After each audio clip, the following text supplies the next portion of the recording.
So in chapter 1137, we are introduced to Shamrock's blade, known as Cerberus.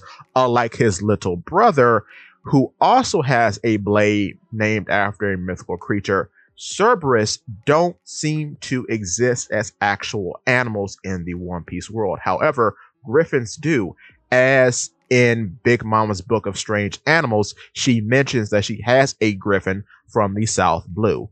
But Shamrock's blade actually too becomes a Cerberus in a matter of speaking, as the blade itself does not transform but emits a plume of black smoke that then becomes the Cerberus. Now, when the Cerberus emerges, its appearance is a first for a lot of things in One Piece.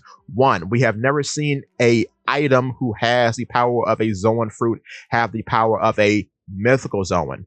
Two, this is the first item Zoan, a item who has eaten a Zoan fruit, to be awakened. So that too is something to take very good note of. Now, unfortunately, we don't get a Devil Fruit name for the ability that the sword has, but I'm going to assume this is simply the dog fruit mythical model Cerberus.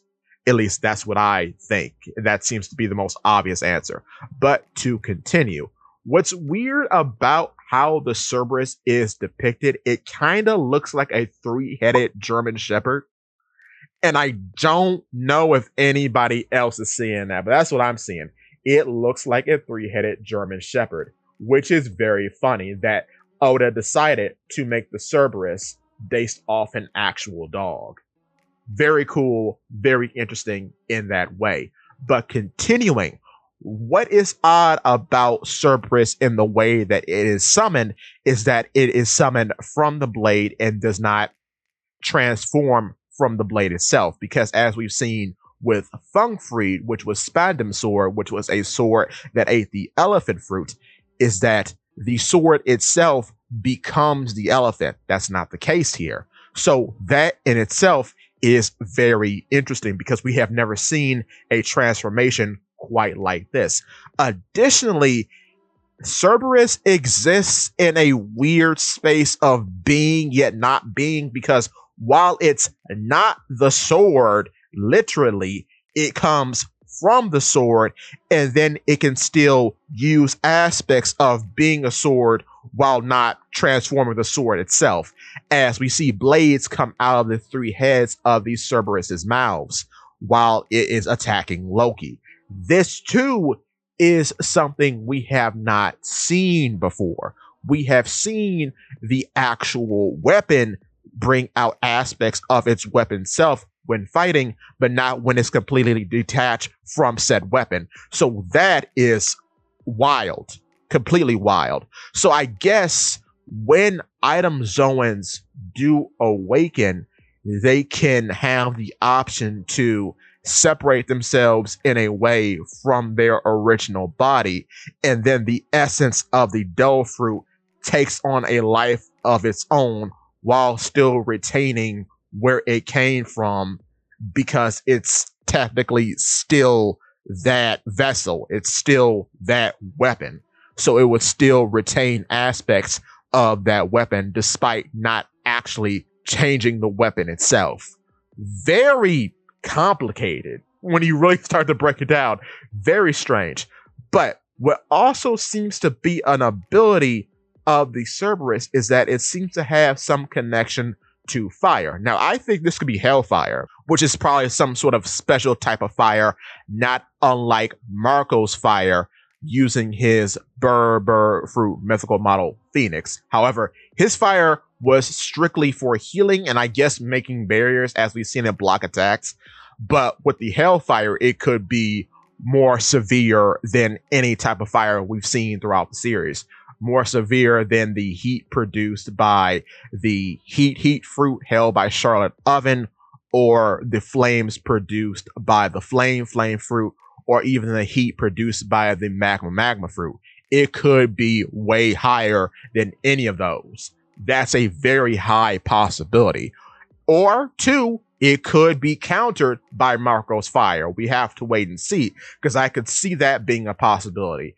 the most severe fire being countered by a fire that does not hurt at all.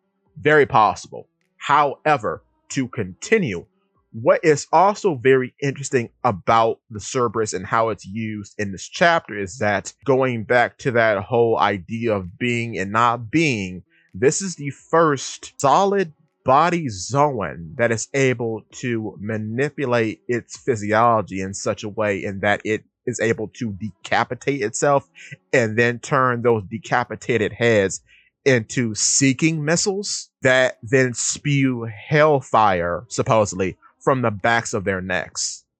That in itself is very unique and very extreme, because the only ability that I can say that's even close to that is another situational Zoan in Smiley, whom was toxic gas, but then when that toxic gas ate the Sarasara model axolotl, it became this big goopy axolotl monster that could then split itself up into multiple consciousnesses that looked like little slime monsters. So in that way, this ability that Cerberus is demonstrating feels like that. But seeing as how Cerberus is a sword, I'm going to bet that its ability to do this is slightly more limited. What it reminds me of is a sword being unveiled from its sheath in the way that the heads pop off of the main body, because the heads then have swords sticking out of their mouths, which are also laced with fire. So I guess in that way, it's taking in the nature of a blade very literally, and it can remove parts of itself to then become separate weapons from the main body, which is a very odd way of thinking about things or demonstrating things. But if you look at it like a sword being revealed from its sheath, I guess in that way it makes sense. Incredibly odd, but it makes sense.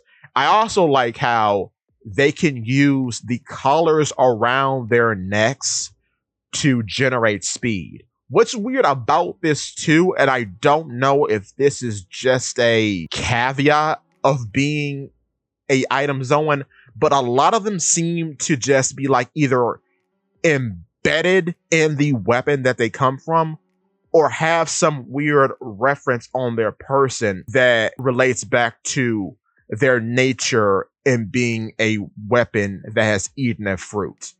Because this similar sort of weird clothing bit is seen in Funkfried. Funkfried, in being a sword, had this weird head shawl on its head that went down to its back when it was in its elephant, half elephant states. So the collar reminds me a little bit of that. Or in being a mythical Zoan, this could just be a thing that it just has. But looking at other mythical Zoans, they don't really get clothes unless they're in a unique situation like Onimaru. So I don't think this is the case. Maybe it's a situational based thing. If you're not a human, you get magical clothes. I don't know. But I find it very interesting, and I hope to see more of this in the future. With that being said, give me your thoughts and tell your friends about Polypede. What's it?